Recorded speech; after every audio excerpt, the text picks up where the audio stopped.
ਸਤਿ ਸ਼੍ਰੀ ਅਕਾਲ, ਸਵਾਗਤ ਹੈ ਸਾਰੇ ਹੀ ਦਰਸ਼ਕਾਂ ਦਾ। ਖਾਸ ਪ੍ਰੋਗਰਾਮ ਲੈ ਕੇ ਹਾਜ਼ਰ ਹੋਏ ਹਾਂ। ਮੈਂ ਹਾਂ ਗਗਨਦੀਪ ਸਿੰਘ ਤੇ ਵੱਡੀਆਂ ਖਬਰਾਂ ਦਾ ਕੱਪੜਸ਼ਾਨ ਇਸ ਪ੍ਰੋਗਰਾਮ ਦੇ ਵਿੱਚ ਕਰਾਂਗੇ। ਖਾਸ ਤੌਰ ਤੇ ਉੱਤੇ ਗੱਲਬਾਤ ਕਿਸਾਨ ਜਥੇਬੰਦੀਆਂ ਦੇ ਵੱਲੋਂ ਨਵੇਂ ਕੀਤੇ ਗਏ ਐਲਾਨਾਂ ਦੀ ਵੀ ਕਰਾਂਗੇ। ਪੰਜਾਬ ਦੇ ਮੁੱਖ ਮੰਤਰੀ ਦੇ ਵੱਲੋਂ ਵਿਰੋਧੀ ਧਿਰਾਂ ਨੂੰ ਲੈ ਕੇ ਬਿਆਨ ਦਿੱਤਾ ਗਿਆ, ਉਸ ਦੇ ਉੱਤੇ ਗੱਲਬਾਤ ਰਹੇਗੀ।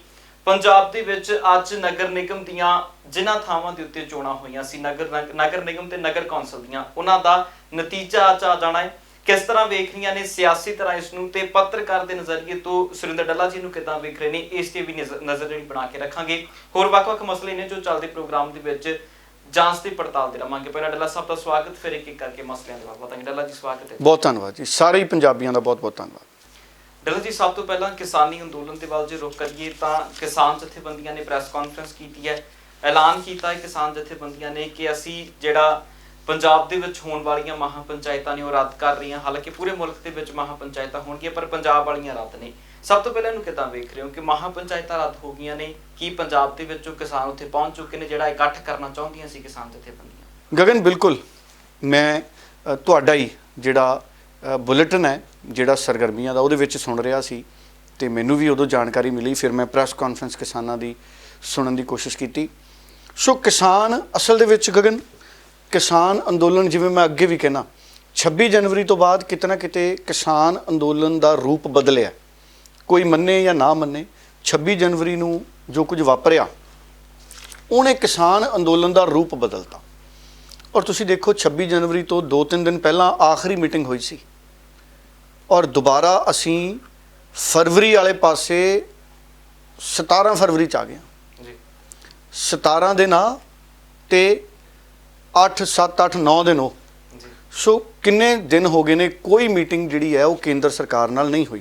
हालांकि सद्दा जरूर आया, मन की बात दे विच प्रधानमंत्री होरां ने सद्दा दिता है, राज सभा च सद्दा दिता है, लोक सभा च सद्दा दिता है कि आओ साडा प्रस्ताव 1.5 साल लई कानून मुअत्तल करन दा बरकरार है। 18 महीनों का कानून मुअत्तल करन दा प्रस्ताव बरकरार है, पर किसान अपनी उसे मंग दे उत्ते कायम ने कि असीं रिपील कराउणा चाहुंदे हां इन्हां कानूनां नूं। रिपील का मतलब भी हुण तां दुनिया के सारे पंजाबी समझण लग गए, भावें अंग्रेजी का शब्द है। हुण किसान ने जिहड़े वो, क्योंकि 26 जनवरी तो बाद स्वरूप बदलिया अंदोलन का, किसानां दी कोशिश ये है कि असीं इस अंदोलन नूं मुड़ उस लीह ते लैके आईए जिथे 26 जनवरी तो पहलां खड़ा सी अंदोलन। इस करके वख-वख तरह दीयां रणनीतियां ने जिहड़ियां वो भी किसानां वल्लों बनाईयां जा रही ने। दिल्ली की पुलिस ने 26 जनवरी नूं आधार बना के वक्री तरह का सुरक्षा घेरा बनाया। सानूं सारिआं नूं पता है, दुनिया ने तस्वीरां देखियां ने, कंक्रीट दे उत्थे कंधां पिलर किल्लां कुल्लां उत्थे लाईयां गईयां।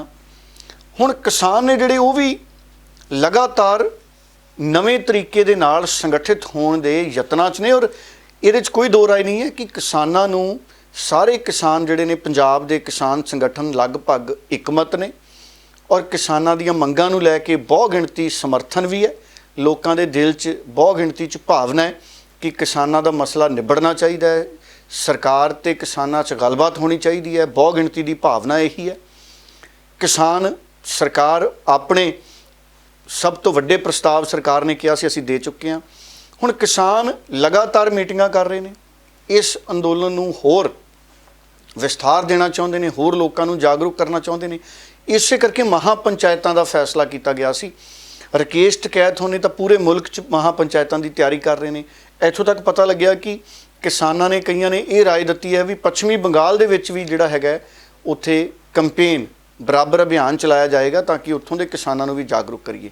क्योंकि चोणां ने उत्थे आपां नूं पता है, पंजाब च भी साल बाद चोणां ने, अगली फरवरी च वोटां पै रहीआं होणीआं ने, हो सकदा 17-18 फरवरी नूं वोटां वाले दिन ही होणे भी हो सकदा। सो हुण वख-वख तरह की राय आ रही है। देखो राकेश टिकैत उन्होंने जदों वो रोए, अखां चों हंझू निकले बजुर्ग राकेश टिकैत दे, ते लोकां दीयां जिहड़ियां भावनावां ने वो फिर जुड़ियां। किन्ना उस तो बाद इकट्ठ होया, फिर महापंचायतां दा दौर शुरू होया। हुण भी राकेश टिकैत कई थां ते महापंचायतां कर चुके ने। पंजाब च भी कई थाई महापंचायत हुई। देखो जगराऊं मंडी च महापंचायत किड्डी वड्डी होगी।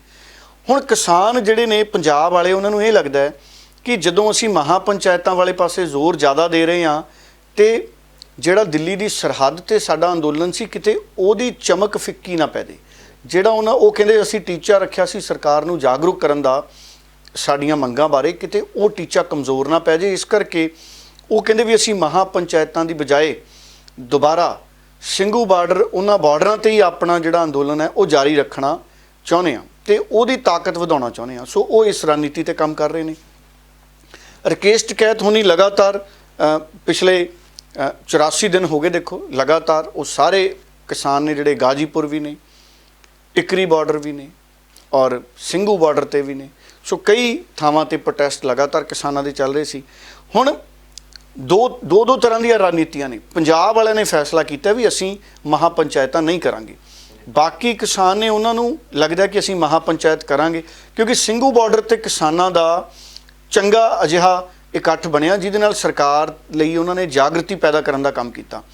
ਔਰ ਦੂਸਰਿਆਂ ਨੂੰ ਲੱਗਦਾ ਹੈ ਕਿ ਸਾਡਾ ਫਾਰਮੂਲਾ ਜਿਹੜਾ ਗਾਜੀਪੁਰ ਦਾ ਤੇ ਟਿਕਰੀ ਬਾਰਡਰ ਦਾ, ਕਿ ਅਸੀਂ ਵੱਖ-ਵੱਖ ਜਗ੍ਹਾ ਤੇ ਪੰਚਾਇਤਾਂ ਕਰੀਏ। ਰਾਜਸਥਾਨ 'ਚ ਵੀ ਮਹਾ ਪੰਚਾਇਤ ਪਹਿਲਾਂ ਵੀ ਹੋਈ ਹੈ, ਟਰੈਕਟਰ ਰੈਲੀ ਵੀ ਰਾਹੁਲ ਗਾਂਧੀ ਕਰਕੇ ਆਇਆ। ਯੂਪੀ 'ਚ ਵੀ ਰਾਕੇਸ਼ ਟਕੈਤ ਉਹਨਾਂ ਨੇ ਮਹਾ ਪੰਚਾਇਤ ਕੀਤੀ। ਹੁਣ ਮਹਾਰਾਸ਼ਟਰ 'ਚ ਵੀ ਉਹ ਮਹਾ ਪੰਚਾਇਤ ਕਰਨ ਦੀ ਤਿਆਰੀ ਦੇ ਵਿੱਚ ਨੇ। ਰਾਕੇਸ਼ ਟਕੈਤ ਲਗਾਤਾਰ ਮਹਾ ਪੰਚਾਇਤਾਂ ਦੇ ਅਭਿਆਨ ਨੂੰ ਚਲਾ ਰਹੇ ਨੇ। ਹੁਣ ਇਹ ਰਣਨੀਤੀ ਹੈ ਕਿਸਾਨਾਂ ਦੀ। ਹੁਣ ਦੇਖਦੇ ਹਾਂ ਕਿ ਇਸ ਰਣਨੀਤੀ ਦੇ ਵਿੱਚ ਸੰਯੁਕਤ ਕਿਸਾਨ ਮੋਰਚਾ ਕਿਸ ਹੱਦ ਤੱਕ ਸਫਲ ਹੁੰਦਾ ਹੈ ਕਿ ਸਰਕਾਰ ਹੋਰ ਜਾਗਰੂਕ ਹੋਵੇ ਤੇ ਗੱਲਬਾਤ ਦੇ ਨਾਲ ਇਹ ਮਸਲਾ ਨਿਬੜੇ। ਗੱਲ ਵੀ ਸੁਣਾ ਦਿਓ, ਮੈਂ ਤਾਂ ਕਹਿੰਦਾ ਕਿਸਾਨ ਮੋਰਚੇ ਦੇ ਲੀਡਰਾਂ ਦੀ ਛੋਟੀ ਗੱਲ ਵੀ ਸੁਣਾ ਦਈਏ ਤਾਂ ਕਿ ਸਥਿਤੀਆਂ ਹੋਰ ਚੰਗੀ ਤਰ੍ਹਾਂ ਸਾਰਿਆਂ ਤੱਕ ਚਲੀਆਂ ਜਾਣ। ਪੰਜਾਬ ਦੇ ਵਿੱਚ ਕਈ ਮਹਾਂ ਪੰਚਾਇਤਾਂ ਹੋ ਰਹੀਆਂ, ਉਹਨਾਂ ਦੇ ਐਲਾਨ ਹੋ ਚੁੱਕੇ ਆ। ਅਸੀਂ ਸਮਝਦੇ ਹਾਂ ਕਿ ਪੰਜਾਬ ਦੇ ਵਿੱਚ ਟੋਲ ਪਲਾਜ਼ਿਆਂ ਤੇ, ਮੌਲਾਂ ਦੇ ਅੱਗੇ, ਰੇਲਵੇ ਪਾਰਕਾਂ ਦੇ ਵਿੱਚ ਤੇ ਜਾਂ ਬੀਜੇਪੀ ਦੇ ਜਿਹੜੇ ਲੀਡਰ ਹੈ ਉਹਨਾਂ ਦੇ ਘਰਾਂ ਅੱਗੇ ਧਰਨੇ ਚੱਲ ਰਹੇ ਆ। ਪੰਜਾਬ ਦੇ ਵਿੱਚ ਮੋਰਚੇ ਜਿਵੇਂ ਅਸੀਂ ਛੱਡ ਕੇ ਆਏ ਸੀ ਉਵੇਂ ਚੱਲ ਰਹੇ ਆ। ਅਸੀਂ ਸਮਝਦੇ ਹਾਂ ਕਿ ਜਿਹੜੀਆਂ ਅਜਿਹੀਆਂ ਮਹਾਂ ਪੰਚਾਇਤਾਂ ਹੋ ਰਹੀਆਂ ਪੰਜਾਬ ਦੇ ਵਿੱਚ, ਉਹਨਾਂ ਦੀ ਲੋੜ ਨਹੀਂ ਹੈ। ਅਗਰ ਜੇ ਕਦੇ ਸਾਨੂੰ ਲੋੜ ਲੱਗੂਗੀ ਤਾਂ ਇੱਥੋਂ ਅਸੀਂ ਵਿਉਂਤਬੰਦੀ ਕਰਕੇ ਉਹਨਾਂ ਦਾ ਐਲਾਨ ਕਰਾਂਗੇ। ਉਹ ਮਾਝੇ 'ਚ ਕਰ ਲਈਏ, ਦੁਆਬੇ 'ਚ ਕਰ ਲਈਏ, ਮਾਲਵੇ 'ਚ ਕਰ ਲਈਏ। ਇੱਕ ਵਾਰੀ ਜਿਹੜੀਆਂ ਮਹਾਂ ਪੰਚਾਇਤਾਂ ਦਾ ਐਲਾਨ ਹੋਇਆ, ਅਸੀਂ ਅੱਜ 32 ਕਿਸਾਨ ਜਥੇਬੰਦੀਆਂ ਵੱਲੋਂ ਉਹਨਾਂ ਨੂੰ ਰੱਦ ਕਰਦੇ ਹਾਂ ਕਿ ਉਹ ਨਹੀਂ ਹੋਣਗੀਆਂ, ਕਿਉਂਕਿ 18 ਤਰੀਕ ਦਾ ਜਿਹੜਾ ਪ੍ਰੋਗਰਾਮ ਹੈ ਉਹ ਸਿਰ ਤੇ ਖੜਾ ਹੈ, ਉਹਨੂੰ ਸਫਲ ਬਣਾਉਣਾ ਤੇ ਦਿੱਲੀ ਮੋਰਚੇ ਨੂੰ ਜਿਵੇਂ 26 ਤਰੀਕ ਤੋਂ ਪਹਿਲਾਂ ਸੀ ਉਹਨਾਂ ਲੀਹਾਂ ਤੇ ਲੈ ਕੇ ਆਉਣਾ ਹੈ। ਇਸ ਕਰਕੇ ਪਹਿਲੀ ਗੱਲ ਤਾਂ ਅਸੀਂ ਉਹ ਜਿਹੜੀਆਂ ਕਾਨਫਰੰਸਾਂ ਹੈ, ਜਿਨ੍ਹਾਂ ਵੀ ਜਥੇਬੰਦੀਆਂ ਨੇ ਰੱਖੀਆਂ ਹੈ, ਜਿਨ੍ਹਾਂ ਪੰਚਾਇਤਾਂ ਨੇ ਰੱਖੀਆਂ ਹੈ, ਉਹਨਾਂ ਨੂੰ ਅਪੀਲ ਕਰਦੇ ਹਾਂ ਅੱਜ ਦੀ ਪ੍ਰੈਸ ਕਾਨਫਰੰਸ ਰਾਹੀਂ ਕਿ ਉਹ ਜਿਹੜੀਆਂ ਮਹਾ ਪੰਚਾਇਤਾਂ ਰੱਖੀਆਂ ਹੋਈਆਂ ਉਹ ਨਾ ਕੀਤੀਆਂ ਜਾਣ। ਸੋ ਤੁਸੀਂ ਕਿਸਾਨਾਂ ਦੀ ਗੱਲ ਸੁਣੀ। ਇਸ ਸੰਬੰਧ 'ਚ ਭਾਰਤੀ ਜਨਤਾ ਪਾਰਟੀ ਦੇ ਕਿਸੇ ਆਗੂ ਦਾ ਰਿਐਕਸ਼ਨ ਉਪਲਬਧ ਨਹੀਂ ਸੀ, ਪਰ ਮੈਂ ਪਹਿਲਾਂ ਵੀ ਜ਼ਿਕਰ ਕਰਤਾ, ਜਿਵੇਂ ਪ੍ਰਧਾਨ ਮੰਤਰੀ ਸਾਹਿਬ ਤਾਂ ਪਾਰਲੀਮੈਂਟ 'ਚ ਵੀ ਕਹਿ ਹਟੇ, ਰਾਜ ਸਭਾ, ਲੋਕ ਸਭਾ, ਮਨ ਕੀ ਬਾਤ 'ਚ ਵੀ, ਕਿ ਸਾਡਾ ਜਿਹੜਾ ਪ੍ਰਸਤਾਵ ਆ ਅਸੀਂ ਅੱਜ ਵੀ ਉਹਦੇ 'ਤੇ ਕਾਇਮ ਆ। ਸੋ ਕਿਸਾਨ ਅੱਜ ਵੀ ਗੱਲ ਕਰ ਸਕਦੇ ਨੇ। ਸੋ ਇਹ ਸਰਕਾਰੀ ਪੱਖ ਹੈ ਜਿਹੜਾ ਉਹ ਵੀ ਨਾਲ ਆਪਾਂ ਸਾਂਝਾ ਕਰ ਲਿਆ ਜੀ। ਬਿਲਕੁਲ। ਸੋ ਉਧਰ ਦੂਜੇ ਪਾਸੇ ਡੱਲਾ ਸਾਹਿਬ, ਇੱਕ ਪਾਸੇ ਤਾਂ ਹੁਣ ਕਿਸਾਨ ਜਥੇਬੰਦੀਆਂ ਨੇ ਪੰਜਾਬ ਦੇ ਵਿੱਚੋਂ ਮਹਾ ਪੰਚਾਇਤਾਂ ਰੱਦ ਕੀਤੀਆਂ, ਉਧਰ ਖਬਰਾਂ ਇਹ ਵੀ ਨੇ ਕਿ ਪੱਛਮੀ ਬੰਗਾਲ ਦੇ ਵੱਲ ਕਿਸਾਨ ਜਿਹੜੇ ਜਾ ਸਕਦੇ ਨੇ ਤੇ ਉੱਥੇ ਆਪਣੇ ਵੱਖਰੇ ਕਿਸਮ ਦੇ ਨਾਲ ਕਿਸਾਨਾਂ ਦਾ ਪ੍ਰਚਾਰ ਹੋਏਗਾ। ਤੇ ਜੇਕਰ ਇਸ ਚੀਜ਼ ਨੂੰ ਵੇਖਿਆ ਜਾਵੇ ਕਿ ਇਹਨਾਂ ਚੀਜ਼ਾਂ ਦਾ ਜਿਹੜਾ ਆਧਾਰ ਉੱਥੋਂ ਦੀਆਂ ਚੋਣਾਂ ਨੇ ਜਾਂ ਉੱਥੋਂ ਦੀਆਂ ਚੋਣਾਂ ਦੇ ਵਿੱਚ ਭਾਜਪਾ ਨੂੰ ਇਹਦਾ ਕੋਈ ਸੈਟਬੈਕ ਲੱਗ ਸਕਦਾ ਹੈ? ਦੇਖੋ, ਗੱਲ ਇਹ ਹੈ ਕਿ ਕਿਸਾਨ ਸੰਗਠਨਾਂ ਨੂੰ ਦੇਸ਼ 'ਚ ਆਜ਼ਾਦੀ ਹੈ ਇਸ ਗੱਲ ਦੀ ਕਿ ਉਹ ਆਪਣੀ ਰਾਏ ਕਿਸੇ ਵੀ ਹੋਰ ਕਿਸਾਨ ਸੰਗਠਨ ਦੇ ਨਾਲ ਕਰ ਸਕਦੇ ਨੇ। ਅਗਰ ਕਿਸਾਨਾਂ ਨੂੰ ਕਿਸੇ ਗੱਲ 'ਤੇ ਨਾ ਖੁਸ਼ੀ ਹੈ ਉਹ ਵੀ ਜਾ ਸਕਦੇ ਨੇ। ਦੇਖੋ, ਪੱਛਮੀ ਬੰਗਾਲ 'ਚ ਚੋਣਾਂ ਨੇ ਤੇ ਕਿਸੇ ਨੂੰ ਰੋਕ ਥੋੜ੍ਹੀ ਆ ਉੱਥੇ ਜਾਣ ਦੀ। ਕਿਸਾਨ ਉੱਥੇ ਆਪਣੀਆਂ ਮੰਗਾਂ ਨਿਸ਼ਚਿਤ ਤੌਰ 'ਤੇ ਰੱਖ ਸਕਦੇ ਆ ਸਰਕਾਰ ਅੱਗੇ, ਕਿਉਂਕਿ ਜਦੋਂ ਪੱਛਮੀ ਬੰਗਾਲ 'ਚ ਪੋਲੀਟੀਕਲ ਪਾਰਟੀਆਂ ਜਾ ਰਹੀਆਂ ਨੇ, ਬੀਜੇਪੀ ਜਾ ਰਹੀ ਹੈ, ਕਾਂਗਰਸ ਹੈ, ਉੱਥੇ ਲੈਫਟ ਪਾਰਟੀ ਹੈ, ਬੀਜੇਪੀ ਵੀ ਹੈ, ਇਹ ਸਾਰੇ ਕਿਸਾਨਾਂ ਨੂੰ ਕੀ ਕਹਿ ਰਹੇ ਨੇ, ਅਸੀਂ ਤੁਹਾਡੀਆਂ ਸਮੱਸਿਆਵਾਂ ਹੱਲ ਕਰਾਂਗੇ। ਤੇ ਕਿਸਾਨ ਕਹਿੰਦੇ ਅਸੀਂ ਤੁਹਾਨੂੰ ਆਪਣੀਆਂ ਸਮੱਸਿਆਵਾਂ ਦੱਸ ਰਹੇ ਹਾਂ। ਸੋ ਉੱਥੇ ਕਿਸਾਨ ਆਪਸ 'ਚ ਗੱਲਬਾਤ ਕਰ ਸਕਦੇ ਨੇ। ਇਹ ਡੈਮੋਕ੍ਰੈਟਿਕ ਰਾਈਟ ਹੈ ਸਾਰਿਆਂ ਦਾ। ਕਿਸਾਨ ਆਪਣੀਆਂ ਮੰਗਾਂ, ਮੰਗ ਪੱਤਰ ਦੇ ਸਕਦੇ ਨੇ ਵੀ ਸਾਡੇ ਨਾਲ ਗੱਲ ਕਰੋ, ਆਹ ਸਾਡੀਆਂ ਮੰਗਾਂ ਨੇ। ਹੁਣ ਇਹ ਤਾਂ ਲੋਕਤੰਤਰਿਕ ਹੱਕ ਹੈ, ਕਿਸਾਨ ਚੋਣਾਂ ਵੀ ਲੜ ਸਕਦੇ ਨੇ। ਜਿਹੜੇ ਸੰਯੁਕਤ ਮੋਰਚੇ ਵਾਲੇ ਹੈ, ਅਗਰ ਇਹਨਾਂ 'ਚੋਂ ਕੋਈ ਚਾਹਵੇ ਤੇ ਪੱਛਮੀ ਬੰਗਾਲ 'ਚ ਚੋਣਾਂ ਵੀ ਲੜ ਸਕਦੇ ਨੇ ਜਾ ਕੇ, ਵੀ ਅਸੀਂ ਤਾਂ ਉੱਥੇ ਚੋਣਾਂ ਲੜਾਂਗੇ ਜੀ, ਅਸੀਂ ਸਰਕਾਰ ਦਾ ਹਿੱਸਾ ਬਣਨਾ ਚਾਹੁੰਦੇ ਹਾਂ। ਹਾਂ, ਚੋਣ ਲੜ ਉਹੀ ਸਕਦਾ ਹੈ ਜਿਹਦੇ ਕੋਲੇ ਉੱਥੋਂ ਦਾ ਵੋਟਰ ਕਾਰਡ ਜਾਂ ਉਹ ਸਾਰੀਆਂ ਜਿਹੜੀਆਂ ਜ਼ਰੂਰਤਾਂ ਨੇ ਉਹ ਪੂਰੀਆਂ ਕਰਦਾ ਹੋਊਗਾ। ਸੰਯੁਕਤ ਮੋਰਚੇ ਨਾਲ ਅਗਰ ਪੱਛਮੀ ਬੰਗਾਲ ਦੇ ਕਿਸਾਨ ਜੁੜੇ ਨੇ ਤੇ ਉਹ ਚੋਣਾਂ ਲੜ ਸਕਦੇ ਨੇ ਉੱਥੇ। ਸੋ ਇਹ ਡੈਮੋਕ੍ਰੇਸੀ 'ਚ ਤਾਂ ਚੋਣਾਂ ਕੋਈ ਵੀ ਲੜ ਸਕਦਾ। ਮੈਂ ਤਾਂ ਕਹਿੰਦਾ ਜੇ ਪੋਲੀਟੀਕਲ ਪਾਰਟੀਆਂ ਚੋਣਾਂ ਲੜ ਸਕਦੀਆਂ ਤੇ ਕਿਸਾਨਾਂ ਨੂੰ ਕੌਣ ਰੋਕਦਾ? ਆਜ਼ਾਦ ਲੋਕ ਵੀ ਤਾਂ ਚੋਣਾਂ ਲੜਦੇ ਨੇ ਨਾ ਜੀ। ਕਿੰਨੇ ਲੋਕ ਸਾਡੇ ਮੁਲਕ 'ਚ ਆਜ਼ਾਦ ਤੌਰ 'ਤੇ ਜਿੱਤਦੇ ਨੇ, ਫਿਰ ਉਹ ਮੰਤਰੀ ਵੀ ਬਣਦੇ ਰਹੇ ਨੇ, ਕਈ ਰਾਜ ਸਭਾ 'ਚ ਆ ਜਾਂਦੇ ਨੇ, ਉਹ ਵੀ ਮੰਤਰੀ ਬਣ ਜਾਂਦੇ ਨੇ। ਸੋ ਡੈਮੋਕ੍ਰੇਸੀ 'ਚ ਕਿਸਾਨਾਂ ਨੂੰ ਵੀ ਆਪਣਾ ਹੱਕ ਹੈ ਔਰ ਮੈਂ ਤਾਂ ਇੱਥੋਂ ਤੱਕ ਕਹੂੰਗਾ ਕਿ ਕਿਸਾਨ ਸੰਯੁਕਤ ਕਿਸਾਨ ਮੋਰਚਾ ਅਗਰ ਪ੍ਰਚਾਰ ਕਰਨ ਜਾ ਰਹੇ ਨੇ ਉੱਥੇ, ਤਾਂ ਇਹ ਚੋਣਾਂ ਵੀ ਲੜ ਲੈਣ ਉੱਥੇ। ਪੱਛਮੀ ਬੰਗਾਲ 'ਚ ਜਿਹੜੇ ਕਿਸਾਨ ਉੱਥੋਂ ਦੇ ਸੰਗਠਨ ਨੇ ਉਹਨਾਂ ਨਾਲ ਮਿਲ ਕੇ ਜ਼ਰੂਰ ਲੜਨੀਆਂ ਚਾਹੀਦੀਆਂ ਨੇ। ਡੈਮੋਕ੍ਰੇਸੀ ਦੇ ਵਿੱਚ ਪੋਲੀਟੀਕਲ ਪ੍ਰਸ਼ਾਸਕੀ ਪ੍ਰਬੰਧ ਦਾ ਹਿੱਸਾ ਬਣਨਾ ਚਾਹੀਦਾ ਹੈ, ਸਭ ਨੂੰ ਬਣਨਾ ਚਾਹੀਦਾ ਹੈ, ਜਿਹਨੂੰ ਲੱਗਦਾ ਹੈ ਕਿ ਅਸੀਂ ਇਸ ਰੂਪ 'ਚ ਵੀ ਸੇਵਾ ਕਰ ਸਕਦੇ ਹਾਂ। ਚਲੋ ਜੀ, ਇੱਕ ਸਿਆਸੀ ਪੱਖ ਤੋਂ ਹਟੀਏ ਤਾਂ ਦੂਜੇ ਪਾਸੇ ਜੇ ਅੰਦੋਲਨ ਨੂੰ ਦੇਖੀਏ, ਆਉਣ ਵਾਲੇ ਦਿਨਾਂ ਦੇ ਵਿੱਚ, ਕਿਉਂਕਿ ਜੋ ਪਿਛਲੇ ਦਿਨ ਨਿਕਲੇ ਨੇ ਉਦੋਂ ਸਰਦੀ ਸੀ, ਉਦੋਂ ਬਹੁਤ ਘੱਟ ਮੁਸ਼ਕਲਾਂ ਸੀ, ਪਰ ਜਿਵੇਂ ਜਿਵੇਂ ਹੁਣ ਮੌਸਮ ਬਦਲ ਰਿਹਾ ਹੈ, ਹਾਲਾਂਕਿ ਦਿੱਕਤਾਂ ਵੀ ਗੰਭੀਰ ਸੀ, ਪਰ ਅੱਗੇ ਅੱਗੇ ਦਿੱਕਤਾਂ ਹੋਰ ਗੰਭੀਰ ਅੰਦੋਲਨ ਦੇ ਵਿੱਚ ਹੋ ਜਾਣੀ, ਕਿਉਂਕਿ ਗਰਮੀ ਵੱਧ ਜਾਣੀਆਂ, ਡੀਹਾਈਡਰੇਸ਼ਨ ਦੀ ਦਿੱਕਤ ਕਿਸਾਨਾਂ ਨੂੰ ਹੋਣ ਲੱਗ ਜਾਣੀਆਂ, ਪਾਣੀ ਦੀ ਕਮੀ ਉੱਥੇ ਹੋਣ ਲੱਗ ਜਾਣੀ। ਇਹਨਾਂ ਸਾਰੀਆਂ ਚੀਜ਼ਾਂ ਦੇ ਵਿੱਚੋਂ ਅੰਦੋਲਨ ਜੇਕਰ ਗੁਜ਼ਰਦਾ ਉਹਦਾ ਨੁਕਸਾਨ ਕਿੱਦਾਂ ਵੇਖ ਰਹੇ ਹੋ ਤੁਸੀਂ? ਦੇਖੋ, ਦੋ ਚੀਜ਼ਾਂ ਨੇ। ਪਹਿਲਾਂ ਤਾਂ ਅਸੀਂ ਇਹ ਸਮਝੀਏ, ਸਭ ਤੋਂ ਜ਼ਿਆਦਾ ਔਖੀ ਤਾਂ ਸਰਦੀ ਹੁੰਦੀ ਹੈ ਨਾ ਜੀ। ਸਰਦੀ 'ਚ ਲੋਕਾਂ ਨੇ ਕਿੱਡਾ ਉੱਥੇ ਤਪੱਸਿਆ ਕੀਤੀ, ਔਰ ਸੇਵਾ ਕਰਨ ਵਾਲੇ ਨੇ ਸੇਵਾ ਵੀ ਕੀਤੀ।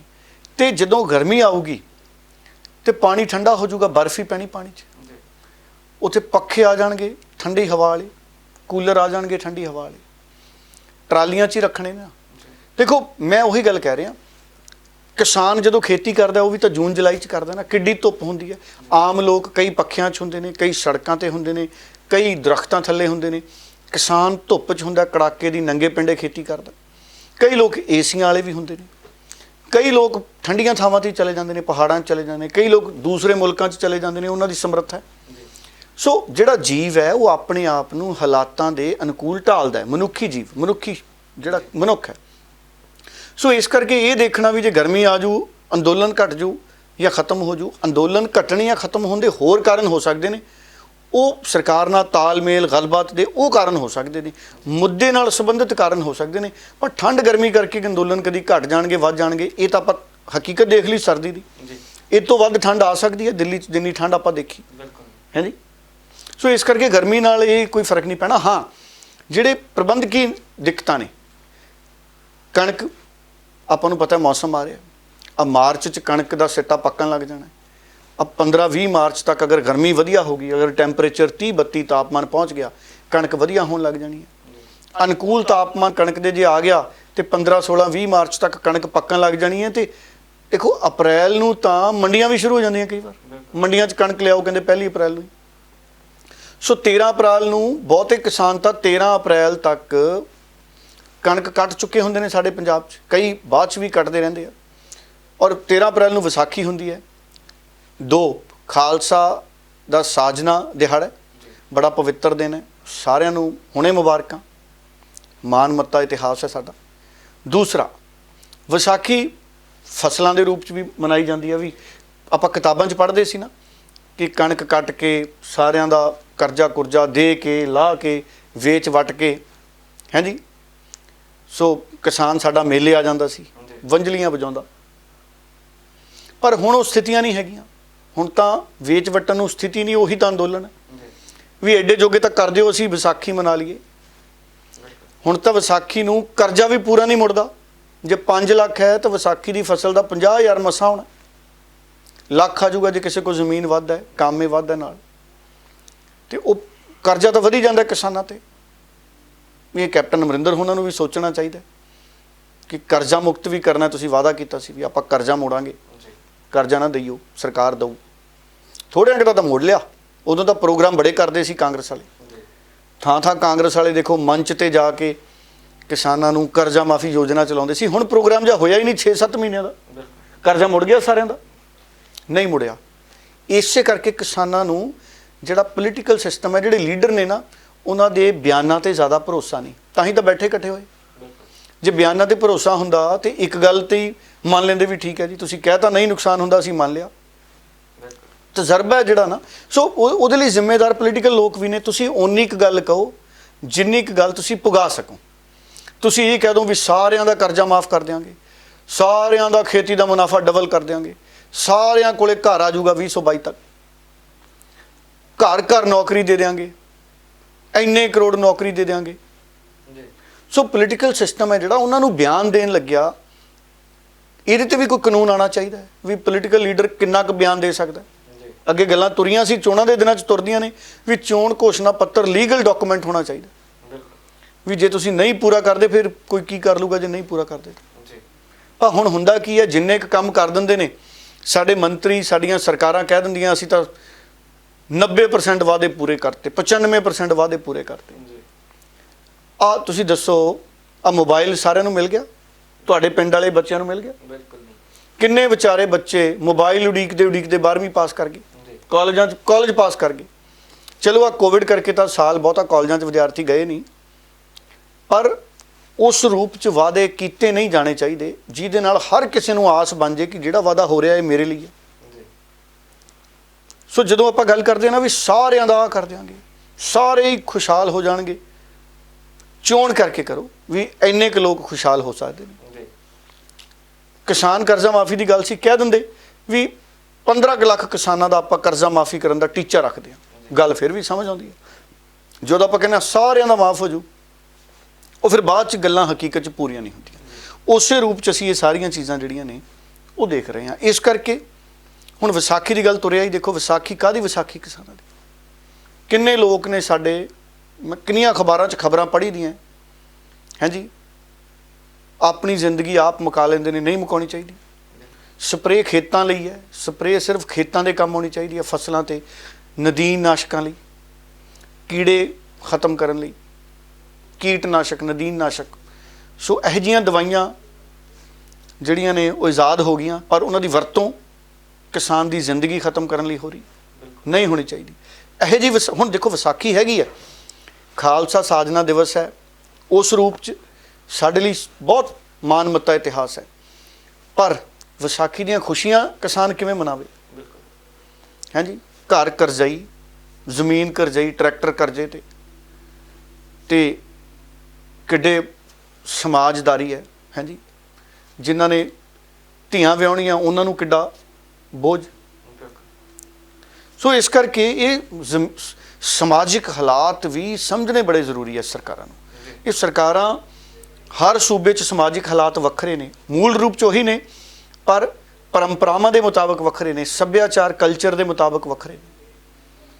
ਸੋ ਇਹ ਬਹੁਤ ਵੱਡੀ ਗਹਿਰੇ ਖੋਜ ਦਾ ਵਿਸ਼ਾ, ਜਿਸ ਤੋਂ ਬਾਅਦ ਸਰਕਾਰਾਂ ਐਲਾਨ ਕਰਿਆ ਕਰਨ ਵੀ ਅਸੀਂ ਕੀ ਵਾਅਦਾ ਕਰ ਰਹੇ ਹਾਂ। ਬਿਲਕੁਲ। ਸੋ ਬਾਕੀ ਉਮੀਦ ਕਰਾਂਗੇ ਕਿ ਜਿਸ ਤਰ੍ਹਾਂ ਅਸੀਂ ਗਰਮੀ ਦਾ ਜ਼ਿਕਰ ਕੀਤਾ, ਉੱਥੇ ਤੱਕ ਅੰਦੋਲਨ ਨਾ ਪਹੁੰਚੇ ਤਾਂ ਚੰਗੀ ਗੱਲ ਹੈ ਤੇ ਨਿਬੜ ਜੇ, ਸਰਕਾਰ ਨਾਲ ਸਹਿਮਤੀ ਬਣ ਜੇ। ਬਿਲਕੁਲ। ਸੋ ਉਸ ਤੋਂ ਪਹਿਲਾਂ ਹੀ ਇਹ ਅੰਦੋਲਨ ਜਿਹੜਾ ਜਾਂ ਸਰਕਾਰ ਮੰਨ ਜੇ ਜਾਂ ਕਿਸਾਨ ਮੰਨ ਜਾਣ, ਕੋਈ ਇੱਕ ਧਿਰ ਸਹਿਮਤੀ ਚ ਆ ਜੇ, ਜਾਂ ਦੋਨਾਂ ਦੀ ਗੱਲ ਰਹਿ ਜੇ। ਬਿਲਕੁਲ। ਸੋ ਡੱਲਾ ਸਾਹਿਬ, ਹੁਣ ਪੰਜਾਬ ਦੇ ਵੱਲ ਰੁਕ ਕਰੀਏ ਤਾਂ ਪੰਜਾਬ ਦੇ ਵਿੱਚ ਅੱਜ ਨਗਰ ਨਿਗਮ ਚੋਣਾਂ ਦੇ ਨਤੀਜੇ ਆ ਜਾਣੇ ਆ। ਕਿੱਦਾਂ ਵੇਖ ਰਹੇ ਹੋ ਸਿਆਸਤ ਦੇ ਉੱਤੇ ਕਿਹੋ ਜਿਹਾ ਅਸਰ ਜਿਹੜੇ ਅੱਜ ਦੇ ਨਤੀਜੇ ਛੱਡ ਕੇ ਜਾ ਸਕਦੇ ਨੇ? ਦੇਖੋ, ਦੋ ਚੀਜ਼ਾਂ ਇਹਨਾਂ ਨੂੰ ਆਪਾਂ ਨੂੰ ਸਮਝਣਾ ਪਊਗਾ। ਇੱਕ ਤਾਂ ਜਿਹੜੇ ਇਹ ਨਤੀਜੇ ਨੇ, ਇਹ ਨਤੀਜੇ ਅਸੀਂ ਅੱਜ ਦੀਆਂ ਸਥਿਤੀਆਂ 'ਚ ਤਾਂ ਇਹਨਾਂ ਦਾ ਅੰਕਲਨ ਕਰ ਲਾਂਗੇ ਵੀ ਅੱਜ ਕਾਂਗਰਸ ਜਿੱਤਦੀ ਹੈ, ਬੀਜੇਪੀ ਜਿੱਤਦੀ ਹੈ, ਅਕਾਲੀ ਜਿੱਤਦੇ ਨੇ ਜਾਂ ਆਮ ਆਦਮੀ ਪਾਰਟੀ ਜਿੱਤਦੀ ਹੈ। ਅੱਜ ਤਾਂ ਅਸੀਂ ਅੰਦਾਜ਼ੇ ਲਾ ਸਕਦੇ ਹਾਂ ਵੀ ਕੌਣ ਧਿਰ ਜਿੱਤ ਸਕਦੀ ਹੈ। ਤੇ ਜੇ ਕੋਈ ਵੀ ਧਿਰ ਜਿੱਤਦੀ ਹੈ ਤੇ ਬਹੁਤ ਸਾਰੇ ਲੋਕ ਕਹੀ ਜਾਂਦੇ ਨੇ ਸੈਮੀਫਾਈਨਲ ਹੈ 2022 ਦਾ। ਨਹੀਂ, ਇਹ 2022 ਦਾ ਸੈਮੀਫਾਈਨਲ ਨਹੀਂ। 2022 ਦਾ ਸੈਮੀਫਾਈਨਲ ਉਦੋਂ ਤੈਅ ਹੋਣਾ ਜਦੋਂ ਕਿਸਾਨ ਅੰਦੋਲਨ ਦਾ ਨਤੀਜਾ ਨਿਕਲ ਗਿਆ। ਕਿਸਾਨ ਅੰਦੋਲਨ ਦੇ ਨਤੀਜੇ ਨੇ 2022 ਦੀ ਦਿਸ਼ਾ ਤੈਅ ਕਰਨੀ ਹੈ ਪੰਜਾਬ 'ਚ। ਕਿਸਾਨਾਂ ਦੀ ਮਰਜ਼ੀ ਬਿਨਾਂ 2022 ਦੀ ਸਰਕਾਰ ਨਹੀਂ ਬਣ ਸਕਦੀ। ਆਹ ਤਾਂ ਛੋਟੀਆਂ ਵੋਟਾਂ ਸੀ, ਨਗਰ ਕੌਂਸਲਾਂ, ਨਗਰ ਪੰਚਾਇਤਾਂ, ਨਗਰ ਨਿਗਮਾਂ, ਵੱਡੀ ਗਿਣਤੀ ਸਾਡੇ ਕਿਸਾਨ ਵੀ ਬਾਹਰ ਸੀ। ਮੈਂ ਤਾਂ ਇੱਥੋਂ ਤੱਕ ਚਾਹੁੰਦਾ ਸੀ ਕਿ ਕਾਨੂੰਨ 'ਚ ਕੋਈ ਸੋਧ ਕਰ ਲੈਂਦੇ, ਇਹ ਵੋਟਾਂ ਨਾ ਪੈਂਦੀਆਂ। ਚਲੋ ਪਾਈਆਂ, ਸਰਕਾਰਾਂ ਕਹਿੰਦੀਆਂ ਸਾਡੀ ਮਜਬੂਰੀ ਸੀ, ਇਹ ਵੋਟਾਂ ਅਸੀਂ ਪਾਉਣੀਆਂ ਸੀ, ਪੈ ਗਈਆਂ। ਕਈ ਥਾਂ 60, 70, 75%, 80% ਵੋਟਾਂ ਵੀ ਪਈਆਂ ਟਾਵੇਂ ਟਾਵੇਂ। ਹਿੰਸਾ ਬਹੁਤ ਜ਼ਿਆਦਾ ਹੋਈ, ਝਗੜੇ ਬਹੁਤ ਜ਼ਿਆਦਾ ਹੋਏ, ਨਹੀਂ ਹੋਣੇ ਚਾਹੀਦੇ ਸੀ। ਚਲੋ ਮੰਦਭਾਗੇ ਨੇ, ਪਰ ਇਹਨਾਂ ਚੋਣਾਂ 'ਚ ਜਿੱਤ ਹਾਰ ਨੂੰ ਮੈਂ 2022 ਨਾਲ ਨਹੀਂ ਜੋੜਦਾ। ਇਹਨਾਂ ਚੋਣਾਂ 'ਚ ਜਿੱਤ ਹਾਰ ਨੂੰ ਅਜੋਕੇ ਸਮੇਂ 'ਚ ਉਹਨਾਂ ਪਾਰਟੀਆਂ ਦੀ ਸਥਿਤੀ ਦੇ ਹਿਸਾਬ ਨਾਲ ਜੋੜ ਲੈਂਦੇ ਆ। ਪਰ ਮੈਂ ਤਾਂ ਕਹਿ ਰਿਹਾ, ਇਹ ਜਿਹੜੀਆਂ ਚੋਣਾਂ ਹੁੰਦੀਆਂ ਨੇ ਨਾ, ਇਹਨਾਂ 'ਚ ਅਫਸਰਾਂ ਦੀ ਦੁਰਵਰਤੋਂ ਹੁੰਦੀ। ਅਫਸਰ ਚਾਹੁੰਦੇ ਨਹੀਂ ਪੱਖਪਾਤ ਕਰਨਾ, ਮਜਬੂਰੀ ਹੁੰਦੀ ਉਹਨਾਂ ਦੀ। ਉਹ ਜਿਹੜਾ ਅਫਸਰ ਹੈ ਨਾ, ਅਗਰ ਉਹ ਕਿਸੇ ਦੀ ਮਦਦ ਕਰਦਾ ਹੈ, ਉਹ ਅਸਿੱਧੇ ਰੂਪ 'ਚ ਅਸੰਤੁਸ਼ਟ ਹੋ ਕੇ ਮਦਦ ਕਰਦਾ। ਉਹਦਾ ਮਨ ਨਹੀਂ ਕਰਦਾ ਹੁੰਦਾ ਵੀ ਮੈਂ ਪੱਖਪਾਤ ਕਰਾਵਾਂ ਜਾਂ ਕਰਾਂ। ਅੱਖਾਂ ਬਸ ਕੁੱਟਣੀਆਂ ਪੈਂਦੀਆਂ, ਮੀਚਣੀਆਂ ਪੈਂਦੀਆਂ ਕਈ ਵਾਰੀ ਉਹਨੂੰ, ਕਿਉਂਕਿ ਸਰਕਾਰ ਤੰਤਰ ਦੇ ਵਿੱਚ ਜਦੋਂ ਰਹਿਣਾ ਕਿਸੇ ਨੇ।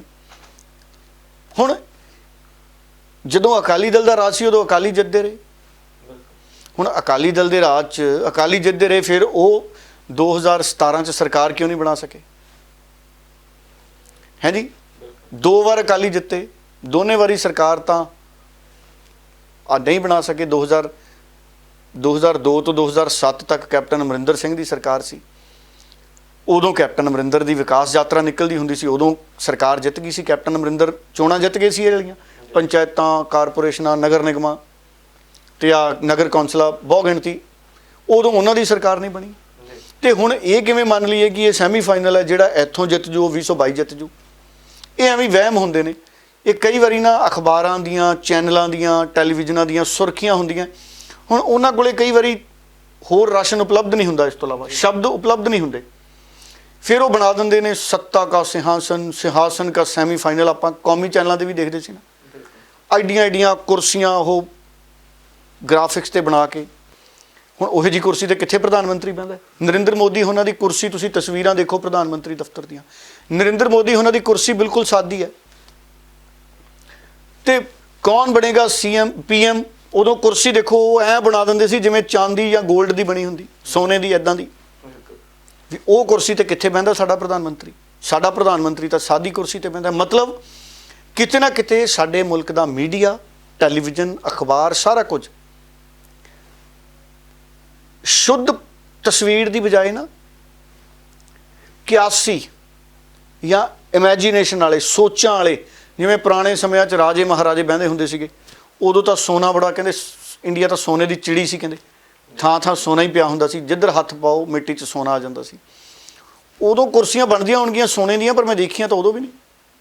ਉਦੋਂ ਉਹ ਮਾੜਾ ਮੋਟਾ ਹੋ ਸਕਦਾ ਕੋਈ ਪਿੱਤਲ ਪੁੱਤਲ ਲਾ ਲੈਂਦੇ, ਹੁਣ ਦੂਰੋਂ ਤਾਂ ਦੇਖਣ ਨੂੰ ਚਮਕਦਾ ਹੀ ਹੈ, ਉੱਦਾਂ ਦਾ ਹੀ ਹੈ। ਪਰ ਆ ਟੈਲੀਵਿਜ਼ਨ ਵਾਲੇ ਸੱਤਾ ਕਾ ਸੈਮੀਫਾਈਨਲ, ਉੱਤੇ ਕੁਰਸੀ 'ਤੇ ਜਦੋਂ ਬਿਠਾ ਦਿੰਦੇ ਨੇ ਨਾ, ਉਹ ਐਂ ਲੱਗਦਾ ਜਿਵੇਂ ਸੋਨੇ ਦੀ ਹੋਈ ਹੈ। ਹੋ ਸਕਦਾ ਉਹ ਵੀ ਪਿੱਤਲ ਦੀ ਬਣਾਉਂਦੇ, ਹੁਣ ਮੈਨੂੰ ਕਹਿ ਦੇਣ ਡੱਲਾ ਜੀ ਪਿੱਤਲ ਦੀ ਹੁੰਦੀ, ਸੋਨੇ ਦੀ ਨਹੀਂ ਹੁੰਦੀ। ਪਰ ਕਿਆਸੀ ਗੱਲਾਂ ਜ਼ਿਆਦਾ ਹੁੰਦੀਆਂ, ਇਮੈਜੀਨੇਸ਼ਨ ਵਾਲੀਆਂ ਗੱਲਾਂ, ਖਿਆਲੀ ਪੁਲਾਓ ਵੀ ਕਹਿ ਦਿੰਦੇ ਇਹਨੂੰ, ਹੈ ਜੀ। ਹੋਰ ਕੀ ਕਹਿੰਦੇ ਇਹਨੂੰ? ਕੋਈ ਸ਼ਬਦ ਕੱਢੋ ਪੰਜਾਬੀ ਵਾਲਾ। ਹਿੰਦੀ 'ਚ ਵੀ ਹੈਗਾ ਇੱਕ, ਮੁੰਗੇਰੀ ਲਾਲ ਕੇ ਹਸੀਨ ਸੁਪਨੇ, ਹੈ ਨਾ। ਪੰਜਾਬੀ 'ਚ ਕੋਈ ਸ਼ਬਦ ਕੱਢੋ ਚੱਲਦੇ ਪ੍ਰੋਗਰਾਮ 'ਚ, ਕੀ ਕਹਿੰਦੇ ਹੋ ਸਕਦੇ ਨੇ? ਤੁਸੀਂ ਤਾਂ ਬੜੀ ਪੰਜਾਬੀ ਪੜ੍ਹੀ, ਜਰਨਲਿਜ਼ਮ ਕੀਤਾ, ਪੰਜਾਬੀ ਦਾ ਸ਼ਬਦ ਦੇਖੋ ਲੱਭ ਨਹੀਂ ਰਿਹਾ, ਹੈ ਜੀ। ਪੰਜਾਬੀ 'ਚ ਦੇਸੀ ਸ਼ਬਦ ਤਾਂ ਕਈ ਮੈਨੂੰ ਯਾਦ ਹੈ ਜੀ। ਚਲੋ, ਸੋ ਇਹ ਸ਼ਬਦ ਦੀ ਖੋਜ ਹੋਊ, ਕਮੈਂਟਾਂ 'ਚ ਕੋਈ ਨਾ ਕੋਈ ਸ਼ਬਦ ਆ ਜਾਣਾ। ਸੋ ਮੇਰੇ ਕਹਿਣ ਦਾ ਮਤਲਬ ਹੈ ਕਿ ਇਹਨਾਂ ਚੋਣਾਂ ਦੀ ਜਿੱਤ ਹਾਰ 2022 ਨਾਲ ਕੋਈ ਸੰਬੰਧ ਨਹੀਂ ਰੱਖਦੀ, ਮੇਰੀ ਨਜ਼ਰ 'ਚ ਕੋਈ ਸੰਬੰਧ ਨਹੀਂ ਰੱਖਦੀ। 2022 ਦਾ ਸੰਬੰਧ ਰਹੂਗਾ ਕਿਸਾਨੀ ਅੰਦੋਲਨ ਦੇ ਨਤੀਜੇ ਦਾ, ਉਹ ਫਰਕ ਪਾਊ। ਬਿਲਕੁਲ। ਸੋ ਨਤੀਜੇ ਅੱਜ ਆ ਜਾਣੇ ਆ, ਤੇ ਅੱਜ ਦੇ ਨਤੀਜਿਆਂ ਤੋਂ ਬਾਅਦ ਸਿਆਸੀ ਰੁਖ ਵੀ ਪੰਜਾਬ ਦੇ ਵਿੱਚ ਬਦਲਿਆ ਮਹਿਸੂਸ ਕਰਨਗੇ। ਪਰ ਦੇਖੋ ਸਿਆਸੀ ਬਿਆਨ ਵੱਖ-ਵੱਖ ਤਰ੍ਹਾਂ ਦੇ ਆ ਰਹੇ ਨੇ, ਉਹ ਵੀ ਇੱਕ ਵਾਰੀ ਸੁਣਾ ਦਿਓ। ਆਮ ਆਦਮੀ ਪਾਰਟੀ ਵਾਲਿਆਂ ਦਾ ਵੀ ਆ ਗਿਆ, ਕੈਪਟਨ ਅਮਰਿੰਦਰ ਨੇ ਵੀ ਕਿਹਾ, ਉਹਨਾਂ ਦਾ ਬਿਆਨ ਮੇਰੇ ਕੋਲ ਪਿਆ ਸੀ, ਮੈਂ ਪੜ੍ਹ ਕੇ ਰੱਖਿਆ ਕੈਪਟਨ ਅਮਰਿੰਦਰ ਦਾ ਬਿਆਨ। ਕੈਪਟਨ ਅਮਰਿੰਦਰ ਕਹਿੰਦੇ ਕਿ ਹਾਰ ਦੇ ਡਰ ਤੋਂ ਆਮ ਆਦਮੀ ਪਾਰਟੀ ਤੇ ਅਕਾਲੀ ਦਲ ਤੇ ਬੀਜੇਪੀ ਵਾਲੇ ਸਿਆਸੀ ਤੌਰ ਦੇ ਉੱਤੇ ਇਲਜ਼ਾਮਬਾਜ਼ੀਆਂ ਕਰ ਰਹੇ। ਸੋ ਸੁਣਾ ਵੀ ਦਿੰਦੇ ਆ, ਪੋਲੀਟੀਕਲ ਰਿਐਕਸ਼ਨ ਇੱਕ ਦੋ ਗਗਨ ਸੁਣਾ ਦਿਓ। ਸਰ ਇਹ ਸਰਕਾਰ ਡਰਾਮੇਬਾਜ਼ੀ ਕਰਨਾ ਬੰਦ ਕਰੇ। ਜਿਹੜੀ ਤੁਹਾਡੀ ਮਨਸ਼ਾ ਸੀ ਉਹ ਤਾਂ ਵੈਸੇ ਪਹਿਲੇ ਦਿਨ ਤੋਂ ਹੀ ਜ਼ਾਹਰ ਹੋ ਗਈ ਸੀ, ਜਦੋਂ ਤੁਸੀਂ ਜਿਹੜੇ ਸਾਡੇ ਕੈਂਡੀਡੇਟ ਸੀ ਉਹਨਾਂ ਦੇ ਫਾਰਮ ਹੈ ਜਿਹੜੇ ਉਹ ਰਿਜੈਕਟ ਕੀਤੇ। ਇਕੱਲੇ ਰਾਮਪੁਰੇ ਹਲਕੇ 'ਚ 22 ਆਮ ਆਦਮੀ ਪਾਰਟੀ ਦੇ ਜਿਹੜੇ ਬੰਦਿਆਂ ਦੇ ਜਿਹੜੇ ਫਾਰਮ ਹੈ ਰਿਜੈਕਟ ਹੋਏ। ਇਕੱਲੇ ਆਮ ਆਦਮੀ ਪਾਰਟੀ ਨੇ, ਓਪੋਜੀਸ਼ਨ ਪਾਰਟੀਆਂ ਦੇ ਤੁਸੀਂ ਸਾਰਿਆਂ ਦੇ ਰਿਜੈਕਟ ਕਰਤੇ। ਇਹਦਾ ਮਤਲਬ ਤੁਹਾਡੇ ਇਕੱਲੇ ਕਾਂਗਰਸ ਵਾਲੇ ਨੇ ਜਿਹੜੇ, ਉਹਨਾਂ ਨੂੰ ਇਕੱਲਿਆਂ ਨੂੰ ਜਿਹੜੇ ਆ ਫਾਰਮ ਫਿਲ ਕਰਨੇ ਹੁੰਦਾ, ਬਾਕੀਆਂ ਨੂੰ ਤਾਂ ਆਉਂਦੇ ਨਹੀਂ। ਸੋ ਜੇ ਸਰਕਾਰ ਨੇ ਇਦਾਂ ਹੀ ਕਰਨਾ ਸੀ, ਤੁਸੀਂ ਇਦਾਂ ਹੀ ਲੋਕਤੰਤਰ ਦਾ ਕਤਲ ਕਰਨਾ ਸੀ, ਇਹ ਤਾਂ ਨੋਮੀਨੇਟ ਕਰ ਲੈਂਦੇ। ਕਾਹਦੇ ਲੋਕਾਂ ਦਾ ਪੈਸਾ ਬਰਬਾਦ ਕੀਤਾ, ਲੋਕਾਂ ਦਾ ਸਮਾਂ ਬਰਬਾਦ ਕੀਤਾ, ਨਾਲ ਲੜਾਈਆਂ ਪਵਾਤੀਆਂ ਲੋਕਾਂ 'ਚ। ਸੋ ਸਰਕਾਰ ਨੂੰ ਚਾਹੀਦਾ ਕਿ ਜੇ ਵੋਟਿੰਗ ਕਰਵਾਉਣੀ ਹੈ ਤਾਂ ਜਿੰਨੇ ਬੂਥਾਂ 'ਤੇ ਧੱਕਾ ਕੀਤਾ, ਤੁਹਾਡੇ ਬੰਦਿਆਂ ਨੇ ਗੁੰਡਾਗਰਦੀ ਕੀਤੀ ਆ, ਉਹ ਸਾਰੇ ਦੇ ਸਾਰੇ ਬੂਥਾਂ 'ਤੇ ਜਿਹੜੀ ਹੈ ਤੁਸੀਂ ਰੀਪੋਲਿੰਗ ਕਰਵਾਓ, ਨਹੀਂ ਆ 3 ਬੂਥਾਂ 'ਤੇ ਰੀਪੋਲਿੰਗ ਕਰਵਾ ਕੇ ਡਰਾਮੇਬਾਜ਼ੀ ਕਰਨਾ ਜਿਹੜੀ ਆ ਉਹ ਬੰਦ। ਤੇ ਡੱਲਾ ਜੀ, ਉਧਰ ਰੁੱਖ 26 ਜਨਵਰੀ ਦੀ ਘਟਨਾ ਦੇ ਵੱਲ ਕਰਾਂਗੇ। ਜਦੋਂ ਘਟਨਾ ਵਾਪਰਦੀ ਹੈ ਉਸ ਦਿਨ ਇੱਕ ਨੌਜਵਾਨ ਹੈ ਜੋ ਦੁਨੀਆ ਤੋਂ ਵਿਦਾ ਹੋ ਗਿਆ ਜੀ, ਦੁਨੀਆ ਤੋਂ ਗਿਆ ਹੈ। ਉਸ ਨੌਜਵਾਨ ਦੇ ਦਾਦੇ ਨੂੰ ਨਾਲ ਲੈ ਕੇ ਸੁਖਪਾਲ ਖਹਿਰੇ ਨੇ ਪ੍ਰੈਸ ਕਾਨਫਰੰਸ ਕੀਤੀ ਹੈ। ਖਹਿਰਾ ਸਾਹਿਬ ਦਾ ਬੜੇ ਵੱਖਰੇ ਤਰੀਕੇ ਦੇ ਪ੍ਰਤੀਕਰਮ ਸੀ। ਇਸ ਮੌਕੇ ਤੇ ਕਿਸਾਨ ਜਥੇਬੰਦੀਆਂ ਤੋਂ ਵੀ ਨਾਰਾਜ਼ਗੀ ਜ਼ਾਹਰ ਕੀਤੀ ਹੈ ਉਹਨਾਂ ਨੇ, ਤੇ ਇਹ ਵੀ ਕਿਹਾ ਕਿ ਅਸੀਂ ਨੌਰੀਤ ਦੇ ਮਾਮਲੇ ਦੇ ਵਿੱਚ ਹੁਣ ਇੱਕ ਵੱਡਾ ਐਕਸ਼ਨ ਲੈਵਾਂਗੇ, ਇੱਕ ਐਕਸ਼ਨ ਕਮੇਟੀ ਦਾ ਵੀ ਗਠਨ ਹੋ ਸਕਦਾ। ਇਸ ਤਰੀਕੇ ਦੇ ਨਾਲ ਹੁਣ ਅੰਦੋਲਨ ਚੋਂ ਕਈ ਅੰਦੋਲਨ ਕੱਢਣ ਦੀ ਤਿਆਰੀ ਹੈ ਜੀ। ਹੁਣ ਅੰਦੋਲਨ ਚੋਂ ਕਈ ਤਰ੍ਹਾਂ ਦੇ ਅੰਦੋਲਨ ਕੱਢਣ ਦੀ ਤਿਆਰੀ ਹੈ। ਚਲੋ ਦੇਖੋ, ਸਾਰਿਆਂ ਦੀ ਗੱਲ ਸੁਣਦੇ ਹਾਂ। ਉਹ ਬੀਬੀ ਇੱਕ ਕੁੜੀ ਦਿਸ਼ਾ ਰਵੀ ਗ੍ਰਿਫਤਾਰ ਹੋਈ ਸੀ, ਉਹਦੇ ਮਾਮਲੇ ਦੇ ਵਿੱਚ ਵੀ ਪੋਲੀਟੀਕਲ ਬਿਆਨ ਕਾਫੀ ਜ਼ਿਆਦਾ ਆ ਰਹੇ ਨੇ। ਗੱਲ ਸੁਣਾ ਦਿਓ ਸੁਖਪਾਲ ਖਹਿਰਾ ਦੀ ਵੀ ਔਰ ਸੁਨੀਲ ਜਾਖੜ ਦੀ ਵੀ। ਵੈਸੇ ਮੇਰੀ ਇੱਕ ਬੇਨਤੀ ਆ, ਜੇਕਰ ਕੋਈ ਸਾਰੇ ਇਸ ਤੋਂ ਚੱਲਦੇ, ਮੈਂ ਇਹਨਾਂ ਨਾਲ ਵੀ ਥੋੜੀ ਡਿਸਕਸ਼ਨ ਕੀਤੀ ਆ ਕਿ ਠੀਕ ਹੈ ਕਿਸਾਨ ਜਥੇਬੰਦੀਆਂ ਬਹੁਤ ਅੱਛਾ ਕੰਮ ਕਰ ਰਹੀਆਂ, ਉਹਨਾਂ ਦਾ ਇੱਕ ਸਪੈਸੀਫਿਕ ਏਜੰਡਾ ਵਾ ਕਿ ਅਸੀਂ 3 ਫਾਰਮ ਲਾਜ਼ ਨੂੰ ਰਿਪੀਲ ਕਰਾਉਣਾ ਵਾ। ਉਹ ਉਸ ਦਾਇਰੇ ਤੋਂ ਬਾਹਰ ਸ਼ਾਇਦ ਉਹਨਾਂ ਦੀ ਮੁਸ਼ਕਲਾਤ ਵੀ ਆ ਕਿ ਉਹ ਕਿਸੇ ਵੀ ਸੂਬੇ ਦੀ ਜਾਂ ਕਿਸੇ ਇੱਕ ਵਿਸ਼ੇਸ਼ ਵਰਗ ਦੀ ਗੱਲ ਨਹੀਂ ਕਰਦੇ। ਪਰ ਪੰਜਾਬ ਦੇ ਲੋਕਾਂ ਨੂੰ ਮੇਰੀ ਅਪੀਲ ਆ ਕਿ ਆਪਾਂ ਸਭ ਨੂੰ ਘੱਟੋ ਘੱਟ ਹਾਂ ਦਾ ਨਾਰਾ ਤਾਂ ਮਾਰਨਾ ਚਾਹੀਦਾ ਜਿਹੜੇ ਲੋਕ ਵਿਕਟਮਾਈਜ਼ ਹੋਏ ਨੇ। ਮੇਰੀ ਕੁਝ ਲਾਈਕ ਮਾਈਂਡਡ ਬੰਦਿਆਂ ਨਾਲ ਗੱਲ ਹੋਈ ਹੈ ਤੇ ਕੁਝ ਨਾਲ ਮੈਂ ਕਰੂੰਗਾ ਕਿ ਆਓ ਆਪਾਂ ਇੱਕ ਉਸ ਨੂੰ ਕੋਈ ਨਾਮ ਦੇ ਦਿਓ, ਉਹਨੂੰ ਐਕਸ਼ਨ ਕਮੇਟੀ ਨਾਮ ਦੇ ਦਿਓ, ਉਹਨੂੰ ਡਿਫੈਂਸ ਕਮੇਟੀ ਨਾਮ ਦੇ ਦਿਓ। ਇੱਕ ਕੁਝ ਬੰਦੇ ਇਕੱਠੇ ਹੋ ਕੇ ਜਿੰਨੇ ਨੌਜਵਾਨ ਜਿਹਨਾਂ ਦੇ ਪਰਚੇ ਦਰਜ ਕੀਤੇ ਗਏ ਨੇ, ਯੁਆਪਾ ਲਾਈ ਗਈ ਆ, ਜਾਂ ਜਿਹੜੇ ਅੰਦਰ ਫੜ ਕੇ ਅੰਦਰ ਦੇ ਦਿੱਤੇ, ਕੁਝ ਬਜ਼ੁਰਗ ਵੀ ਨੇ ਉਹਨਾਂ ਦੇ ਵਿੱਚ, ਜਾਂ ਨੋਦੀਪ ਕੌਰ ਹੈ ਜਾਂ ਦੀਪ ਸਿੱਧੂ ਆ ਜਾਂ ਲੱਖਾ ਸਿਧਾਣਾ, ਇਹਨਾਂ ਦੀ ਹਿਫਾਜ਼ਤ ਕਰਨ ਵਾਸਤੇ ਸਾਨੂੰ ਮੂਹਰੇ ਆਉਣਾ ਚਾਹੀਦਾ। ਕੌਣ we will not go into the merits and demerits of what happened what not happened, ਪਰ ਜੇ ਆਪਾਂ ਇਹਨਾਂ ਨੂੰ ਅਸੀਂ ਸਾਰੇ ਡਿਸਓਨ ਕਰ ਦਾਂਗੇ ਪੰਜਾਬ ਦੇ ਲੋਕ, ਤੇ ਫਿਰ ਇਹਨਾਂ ਦੀ ਹਿਫਾਜ਼ਤ ਕੌਣ ਕਰੂਗਾ? ਫਿਰ ਤਾਂ ਇਹ they will become scapegoats of easy scapegoats for the BJP to blame everything on them and disturb and destroy and torpedo the kisan farmers agitation. So ਮੇਰੀ ਕਾਲ ਹੈ ਕਿ ਜਿਹੜੇ ਲੋਕ ਇਸ ਵਿੱਚ ਹਿੱਸਾ ਲੈਣਾ ਚਾਹੁੰਦੇ ਨੇ ਉਹ ਸਾਡੇ ਨਾਲ ਸੰਪਰਕ ਕਰ ਸਕਦੇ। ਹਾਂ, ਉਹ ਤਾਂ ਚਲੋ he is already doing a lot of good social work for farmers agitation, not only farmers agitation but also I was watching ਕਿ ਉੱਤਰਾਖੰਡ 'ਚ ਜਿੱਥੇ ਹੁਣੇ ਐਡਾ ਵੱਡਾ ਮਨੁੱਖਤਾ ਦਾ ਉੱਥੇ ਵੀ ਪਹੁੰਚੇ ਹੋਏ ਨੇ ਸੇਵਾ ਕਰਨ ਲਈ, ਉਹਨਾਂ ਦੀ ਤਾਂ ਮੈਂ ਨੋਟ ਕਰ, ਅਸੀਂ ਉਹਨਾਂ ਨਾਲ ਵੀ ਸੰਪਰਕ ਕਰਾਂਗੇ। ਵੈਸੇ ਇਟਸ ਅੱਛਾ ਤੁਸੀਂ ਸੁਜੈਸਟ ਕੀਤਾ ਵਾ। I will also personally talk to him ਕਿ whether he is not here but if he can be a part of this movement to fight repression. ਇੱਕ ਟਵੀਟ ਮਗਰ ਉਸ ਬੱਚੀ ਨੂੰ ਇਹਨਾਂ ਨੇ 5 ਦਿਨ ਦੇ ਰਿਮਾਂਡ ਤੇ ਲੈ ਕੇ ਚਲੇ ਗਏ। ਇੱਕ ਬੱਚੀ ਕਰਕੇ ਕਹਿੰਦੇ ਆ ਵੀ ਉਹਦੇ ਤੇ ਇਲਜ਼ਾਮ ਹੈ ਉਸਨੇ ਦੇਸ਼ ਦੀ ਛਵੀ ਬਾਹਰਲੇ ਮੁਲਕਾਂ 'ਚ ਵਿਗਾੜਨ ਦਾ ਉਹਨੇ ਸਾਜ਼ਿਸ਼ ਕੀਤੀ ਹੈ।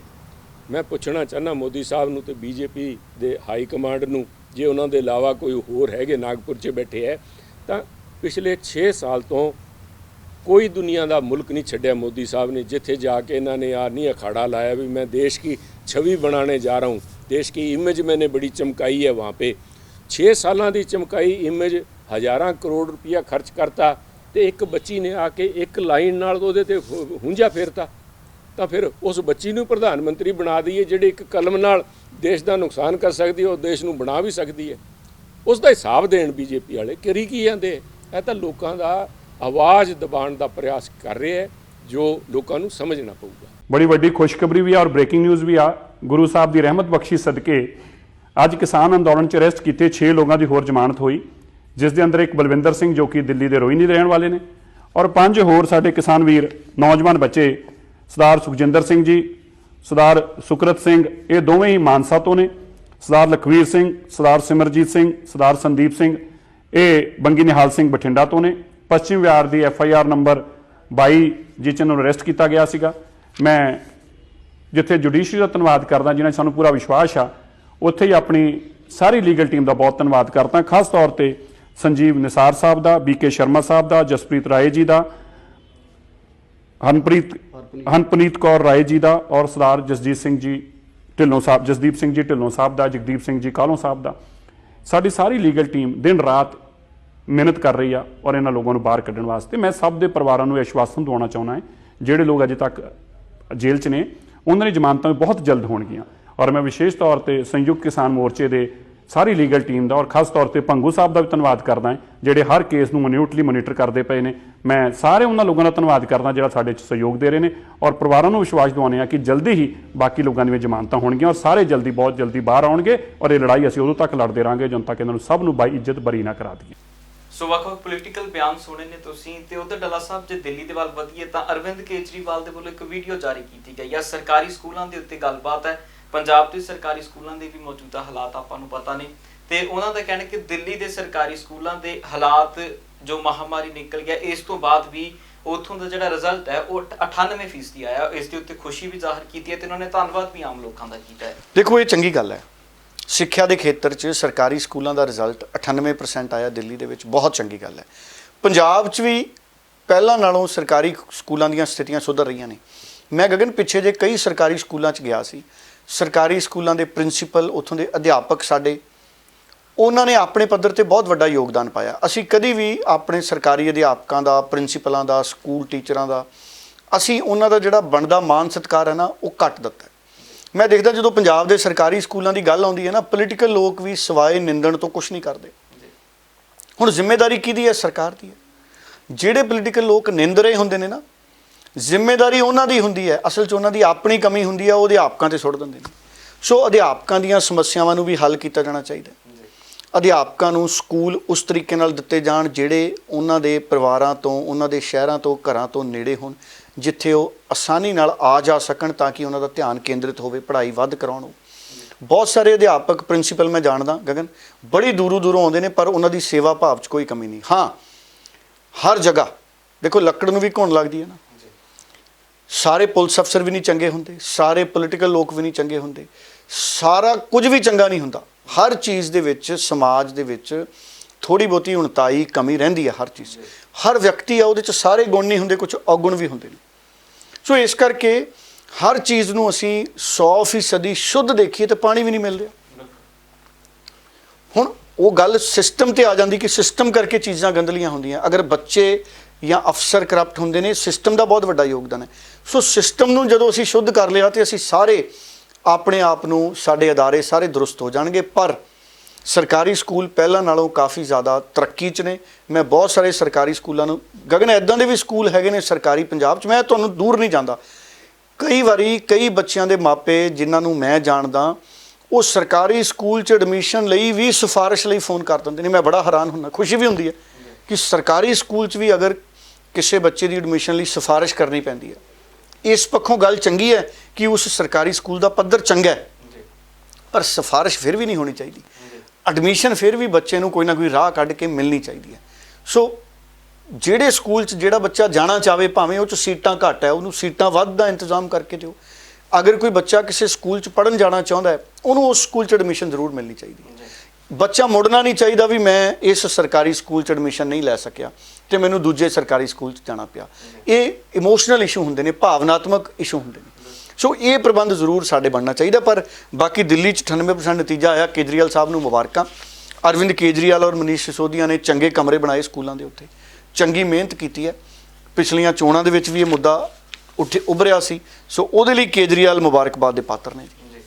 ਬਿਲਕੁਲ। ਤੇ ਟਿੱਲਾ ਸਾਹਿਬ, ਜਾਂਦੇ ਜਾਂਦੀ ਇੱਕ ਸਾਡੇ ਫੌਜ ਦੇ ਭਾਈਚਾਰੇ ਨਾਲ ਸੰਬੰਧਿਤ ਖਬਰ ਆ, ਉਸ ਦੇ ਉੱਤੇ ਟਿੱਪਣੀ ਜ਼ਰੂਰ ਲਵਾਂਗਾ। ਚਾਹੇ ਉਹ ਸਾਬਕਾ ਫੌਜੀ ਨੇ, ਚਾਹੇ ਫੌਜ ਦੇ ਵਿੱਚ ਮੌਜੂਦਾ ਦੌਰ 'ਚ ਨੌਕਰੀ ਕਰ ਰਹੇ ਨੇ, ਜਾਂ ਫੌਜ ਦੇ ਸ਼ਹੀਦ ਪਰਿਵਾਰਾਂ ਦੇ ਨਾਲ ਸੰਬੰਧਿਤ ਨੇ, ਉਹਨਾਂ ਦੇ ਨਾਲ ਸੰਬੰਧਿਤ ਖਬਰ ਹੈ ਕਿ ਜਿਹੜਾ ਹੁਣ ਫੌਜ ਦੀਆਂ ਕੰਟੀਨਾਂ ਸੀ, ਉੱਥੋਂ ਜਿਹੜਾ ਲੈਣ ਦੇਣਾ ਹੁਣ ਕੈਸ਼ ਦੇ ਵਿੱਚ ਬੰਦ ਹੋ ਜਾਏਗਾ।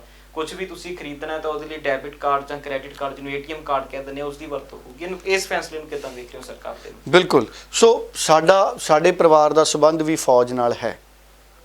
ਸਾਡੇ ਸਾਰਿਆਂ ਦੇ ਬਹੁਤ ਗਿਣਤੀ ਸਾਡੇ ਪਰਿਵਾਰਾਂ ਦਾ ਸੰਬੰਧ ਕਿਸੇ ਨਾ ਕਿਸੇ ਰੂਪ 'ਚ ਫੌਜ ਦੇ ਨਾਲ ਹੈ। ਹੁਣ ਇਹ ਗੱਲ ਚੰਗੀ ਹੈ। ਦੇਖੋ ਕਈ ਵਾਰੀ ਹੁੰਦਾ ਕੀ ਸੀ ਨਾ ਜੀ, ਕੰਟੀਨ ਦੇ ਵਿੱਚੋਂ ਜਿਹੜੇ ਪਰਿਵਾਰ ਨੇ ਫੌਜ ਨਾਲ ਸੰਬੰਧਿਤ ਨੇ, ਉਹਨਾਂ ਦੇ ਲਈ ਇੱਕ ਸਹੂਲਤ ਬਣਾਈ ਗਈ ਹੈ, ਪਰ ਦੂਸਰੇ ਲੋਕ ਉਹਦਾ ਫਾਇਦਾ ਲੈਣ ਆ ਜਾਂਦੇ ਸੀ। ਕਈ ਵਾਰ ਵੀ ਕਾਰਡ ਲੈ ਜਾਣਾ ਕਿਸੇ ਦਾ ਤੇ ਕੰਟੀਨ 'ਚੋਂ ਸਮਾਨ ਲਿਆਉਣਾ ਹੈ ਜੀ, ਉਹਦੇ ਤੇ ਠੱਲ ਪਊਗੀ। ਇਹ ਬਹੁਤ ਚੰਗਾ ਫੈਸਲਾ ਹੈ ਮੋਦੀ ਸਾਹਿਬ ਦਾ, ਭਾਰਤ ਸਰਕਾਰ ਦਾ, ਕਿ ਜਿਹੜਾ ਹੱਕਦਾਰ ਹੈ ਉਹੀ ਕੰਟੀਨ ਦੇ ਵਿੱਚੋਂ ਲਾਭ ਲੈ ਸਕੇ, ਹੋਰ ਕਿਸੇ ਨੂੰ ਇਹ ਲਾਭ ਨਹੀਂ ਮਿਲਣਾ ਚਾਹੀਦਾ। ਸੋ ਕ੍ਰੈਡਿਟ ਕਾਰਡ ਦੇ ਨਾਲ ਜਾਂ ਡੈਬਿਟ ਕਾਰਡ ਦੇ ਨਾਲ ਮਤਲਬ ਇਹ ਹੈ ਕਿ ਜਿਸ ਵਿਅਕਤੀ ਦਾ ਬਣਿਆ ਹੋਇਆ, ਜਿਸ ਵਿਅਕਤੀ ਦਾ ਕੰਟੀਨ ਦੇ ਵਿੱਚੋਂ ਕਾਰਡ ਬਣਿਆ ਹੋਇਆ, ਉਹੀ ਵਿਅਕਤੀ ਅਗਰ ਕੁਝ ਖਰੀਦਦਾ ਤੇ ਉਹ ਵਿਅਕਤੀ ਆਪਣਾ debit card, credit card use ਕਰ ਸਕਦਾ। ਕਿਸੇ ਹੋਰ ਦਾ ਡੈਬਿਟ ਕਾਰਡ ਤੇ ਕ੍ਰੈਡਿਟ ਕਾਰਡ ਨਹੀਂ ਲਿਆ ਜਾ ਸਕਦਾ।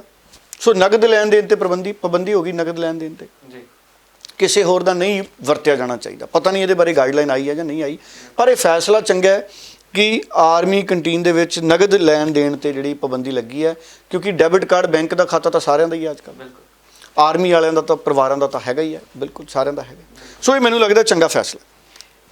ਇਸ ਫੈਸਲੇ ਦੇ ਉੱਤੇ ਕੰਟੀਨ ਦੇ ਪ੍ਰਬੰਧਕ ਅਤੇ ਜੋ ਫੌਜ ਦੇ ਵੀ ਵਿੱਚ ਜੌਬ ਕਰ ਚੁੱਕੇ ਨੇ, ਉਹਨਾਂ ਦਾ ਇੱਕ ਪ੍ਰਤੀਕਰਮ ਹੈ। ਉਹਨਾਂ ਨੇ ਦੱਸਿਆ ਕਿ ਆਖਰਕਾਰ ਇਸ ਨੂੰ ਕਿੱਦਾਂ ਇੰਪਲੀਮੈਂਟ ਕੀਤਾ ਗਿਆ। ਇਹ ਵੀ ਦੱਸਦੀ ਕਿ ਤੁਰੰਤ ਪ੍ਰਭਾਵ ਦੇ ਨਾਲ ਇਸ ਫੈਸਲੇ ਨੂੰ ਲਾਗੂ ਕਰ ਦਿੱਤਾ ਗਿਆ। ਕੀ ਕੁਝ ਕਹਿ ਰਹੇ ਨੇ ਅੱਛਾ, ਲਾਗੂ ਹੋ ਗਿਆ, ਚਲੋ ਇਹ ਬੜੀ ਮੁਬਾਰਕ ਵਾਲੀ ਗੱਲ ਹੈ ਜੀ। ਮੈਨੂੰ ਲੱਗਦਾ ਖੁਸ਼ ਹੋਣੇ, ਸੁਣ ਲੈਂਦੇ ਆਪ ਜੀ। ਸਾਨੂੰ ਜੀ ਉੱਤੇ ਸਾਡੇ ਹਾਇਰ ਹੈੱਡਕੁਆਟਰ ਤੋਂ ਹੁਕਮ ਆਇਆ ਹੈ ਕਿ ਵਿਦ ਇਮੀਡੀਏਟ ਇਫੈਕਟ ਕੋਈ ਵੀ ਕੈਸ਼ ਟ੍ਰਾਂਜੈਕਸ਼ਨ ਨਹੀਂ ਹੋਏਗੀ।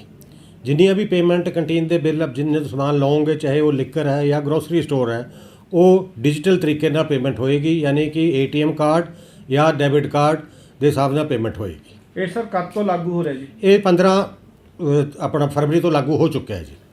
ਸਰ ਇਹਦੇ 'ਚ ਜਿਹੜੀਆਂ ਵਿਡੋਜ਼ ਹੈਗੀਆਂ ਕਾਫੀ ਜਿਹੜੀਆਂ ਹੈਗੀਆਂ ਪੜ੍ਹੀਆਂ ਲਿਖੀਆਂ ਨੇ, ਅੰਗੂਠਾ ਛਾਪ ਆ, ਉਹਨਾਂ ਨੂੰ ਬੈਂਕ ਵੱਲੋਂ ATM ਕਾਰਡ ਇਸ਼ੂ ਨਹੀਂ ਕੀਤੇ ਗਏ, ਤੇ ਉਹਨਾਂ ਦੀ ਜਿਹੜੀ ਹੈਗੀ ਕਿਸ ਤਰ੍ਹਾਂ ਹੱਲ ਕੀਤਾ ਜਾਊਗਾ ਉਹਨਾਂ ਦੀ ਪ੍ਰੋਬਲਮ ਦਾ? ਇਹ ਪਰਸੈਂਟੇਜ ਬਹੁਤ ਘੱਟ ਹੈ ਜੀ, ਲੇਕਿਨ ਇਹਦਾ ਡਿਸੀਜਨ ਔਨ ਦਾ ਸਪੌਟ ਕੋਈ ਇੱਦਾਂ ਦਾ ਕੇਸ ਆਏਗਾ ਤਾਂ ਉਸੇ ਹਿਸਾਬ ਨਾਲ ਲਿਆ ਜਾਏਗਾ। ਤੇ ਇਹਦੇ ਫਾਇਦੇ ਕੀ ਹੋਣਗੇ ਸਰ? ਇਹਦੇ ਫਾਇਦਾ ਜੀ, ਇੱਕ ਤਾਂ ਜੀ ਕਸਟਮਰ ਨੂੰ ਉਹਦੇ ਕੈਸ਼ ਦੀ ਇਮੀਡੀਏਟਲੀ ਰਿਸੀਟ ਮਿਲ ਗਈ ਹੈ, ਦੈਨ ਉਹਦੇ ਕੋਲ ਰਿਕਾਰਡ ਹੈ ਕਿ ਕਿਹੜੀ ਤਰੀਕ ਨੂੰ ਉਹਨੇ ਕਦੋਂ ਸਮਾਨ ਲਿਆ ਤੇ ਕਿੰਨੇ ਦਾ ਸਮਾਨ ਲਿਆ।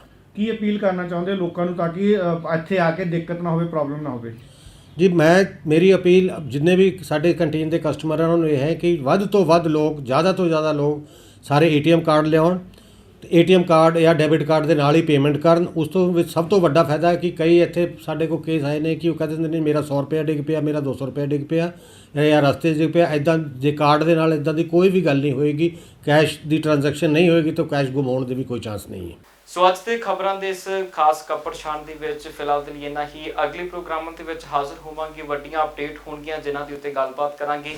ਉਦੋਂ ਤੱਕ ਨਗਰ ਨਿਗਮ ਚੋਣਾਂ ਦੇ ਨਤੀਜੇ ਆ ਚੁੱਕੇ ਹੋਣੇ ਆ ਤੇ ਵੱਖੋ ਵੱਖਰੇ ਸਿਆਸੀ ਅਤੇ ਕਿਸਾਨੀ ਅੰਦੋਲਨ ਦੇ ਬਿਆਨ ਹੋਣਗੇ ਜਿਨ੍ਹਾਂ ਤੇ ਗੱਲਬਾਤ ਕਰਾਂਗੇ। ਫਿਲਹਾਲ ਦੇ ਪ੍ਰੋਗਰਾਮ ਦੇ ਵਿੱਚ ਇਜਾਜ਼ਤ ਲਵਾਂਗੇ। ਬਹੁਤ ਬਹੁਤ ਧੰਨਵਾਦ। ਬਹੁਤ ਧੰਨਵਾਦ ਜੀ ਸਾਰਿਆਂ ਦਾ।